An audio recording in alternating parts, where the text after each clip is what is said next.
8 जनवरी को ईडी ने कोलकाता में आईपैक के कुछ दफ्तरों और प्रतीक जैन के घर पर छापेमारी की। प्रतीक जैन आईपैक के हेड हैं और आईपैक एक पॉलिटिकल कंसल्टेंसी फर्म है जो टीएमसी के साथ भी काम करती है। ये छापेमारी चली रही थी, तब तक मुख्यमंत्री ममता बनर्जी भी पहुंच गई, दफ्तर में घुसी और जब वो बाहर आई तो उनके साथ एक हरी फाइल थी।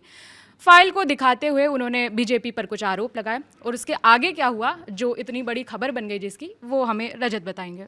बिल्कुल विभावरी, जैसे जिक्र किया आपने आईपैक का। आईपैक वो कंपनी है जो पॉलिटिकल कंसल्टेंसी प्रोवाइड करती है टीएमसी को। ये बीते 7 साल से करार है, दोनों लोग साथ में काम कर रहे हैं। पार्टी का स्लोगन लिखना हो या पॉलिटिकल रणनीति तय करनी हो तो ये आईपैक काम करती है। और आज जैसे जिक्र है 8 जनवरी का बताया जा रहा है, तकरीबन सुबह 11 बजे का वक्त था जब आईपैक के जो हेड हैं प्रतीक जैन, उनके घर पर ईडी की रेड होती है।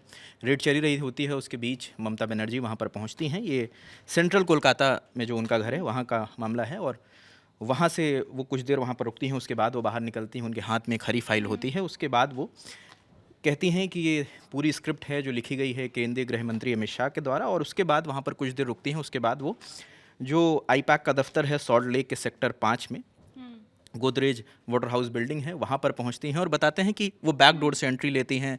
15-20 मिनट के बाद सीएमओ की टीम, सीएमओ के तमाम अधिकारी वहाँ पर पहुँचते हैं, कमिश्नर वहाँ पर पहुँचते हैं, जो टीएमसी के आला अधिकारी हैं वो वहाँ पर पहुँचने लगते हैं, कार्यकर्ताओं का जमावड़ा लगने लगता है।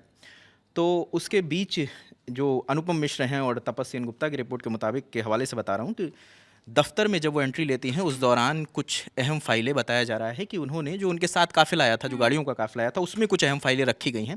जो सीएमओ के अधिकारी आए थे, उन फाइलों में क्या है इसके बारे में भी कोई जानकारी नहीं है। या तो ये ईडी जानती है या टीएमसी के लोग जानते हैं कि उन फाइलों में ऐसा क्या था जिसे रेड के दौरान गाड़ी में रखवाया गया है। कि रेड चली रही थी तब तक सीएमओ के कुछ अधिकारी आए, उन्होंने दफ्तरों से वो फाइलें उठाई और गाड़ी में रखकर वो वहाँ से निकल गए। मतलब ईडी के हाथों वो फाइल नहीं लग पाई।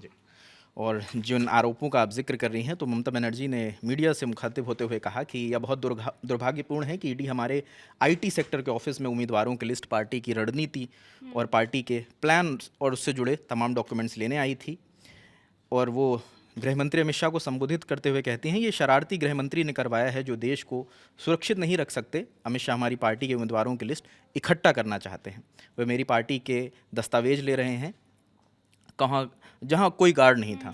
वो एक तरफ एसआईआर का मामला है जहाँ नाम हटाए जा रहे हैं और दूसरी तरफ दस्तावेज इकट्ठे किए जा रहे हैं। वो आगे कहती हैं, या वैधता पर सवाल उठाता है एजेंसी की। उन्होंने सवाल उठाया है क्या राजनीतिक सामग्री को जब्त करने का ईडी का काम है। ईडी की कार्यप्रणाली पर वो सवाल उठाती हैं। वो कहती हैं उम्मीदवारों की लिस्ट, पार्टी की रणनीति और पार्टी की योजनाएं इकट्ठा करना ईडी और गृह मंत्री का काम नहीं है और वो ऐसा काम कर रहे हैं। एक प्रतिक्रिया और है, इसमें उनका कहना है कि उन्हें इस बारे में जानकारी थी जिसकी वजह से जो अहम दस्तावेज थे उन्हें पहले ही सुरक्षित कर लिया गया था। तो ये पूरा मामला है अभी तक का जो अपडेट है। तो उन्होंने बाकायदा गृह मंत्री का नाम लेकर कहा है कि ये एक जो स्ट्रैटेजी, चुनाव होने वाले पश्चिम बंगाल में, तो जो उनकी टीएमसी की स्ट्रैटेजी है वो उन्हें चुराना चाहती है और जो भी उनकी कॉन्फिडेंशियल फाइलें हैं बीजेपी उन्हें चुराना चाहती है।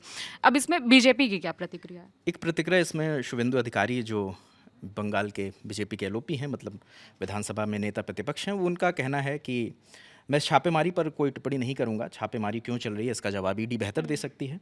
मुख्यमंत्री ममता बनर्जी का केंद्रीय एजेंसियों को काम में दखल देना इसका पुराना इतिहास रहा है। आज ममता बनर्जी ने जो किया वो जांच में रुकावट डालने जैसा है। 2021 का वो जिक्र करते हैं, वो कहते हैं 2021 में भी वह सीबीआई दफ्तर के बाहर धरने पर बैठ गई थी। जाहिर है मुख्यमंत्री द्वारा इस तरह की कार्रवाई संवैधानिक संस्थाओं को काम में सीधा हस्तक्षेप करती हैं। किसी भी मुख्यमंत्री के लिए निंदनीय है क्योंकि वह सिर्फ राजनीति नहीं बल्कि प्रशासनिक की भी अथॉरिटी है।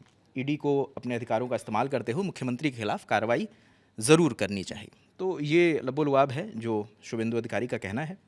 बाकी जो भी अपडेट होगा वो हम तो ये बहुत सारे टीएमसी की तरफ से जो बहुत सारे आरोप लगाए गए ईडी और बीजेपी पर, उसका जवाब आया है। तो बहरहाल उस फाइल में क्या है जिसे दिखाते हुए, मीडिया को दिखाते हुए ममता बनर्जी ने गृह मंत्री पर आरोप लगाए, ये अभी नहीं पता चल पाया है। और जो फाइल उनके अधिकारी लेकर गए हैं उसमें क्या है वो भी अभी नहीं पता चला है। फिलहाल मामले में जो अपडेट होगा हम आपको बताएंगे। हमारे साथ रजत थे, मेरा नाम है विभावरी। बाकी खबरों के लिए देखते रहिए दी ललन टॉप। मौसम ठंडा हो सकता है मगर मस्ती ठंडी नहीं होनी चाहिए। नए साल में रजाई में कुनकुनाते हुए दुबकना नहीं है। शुरुआत होगी बहुत सारे फन के साथ। दिन होगा शनिवार का 10 जनवरी 2026 को आपके फेवरेट स्टार्स के साथ। पटना के बापू सभागार में जमेगा लल्लन टॉप का बिहार अड्डा। खेली जाएगी क्विज, आएगा बहुत मजा।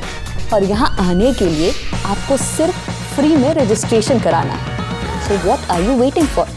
thelalantop.com पर जाइए, बैनर पर क्लिक कीजिए और आ जाइए बिहार अड्डा में।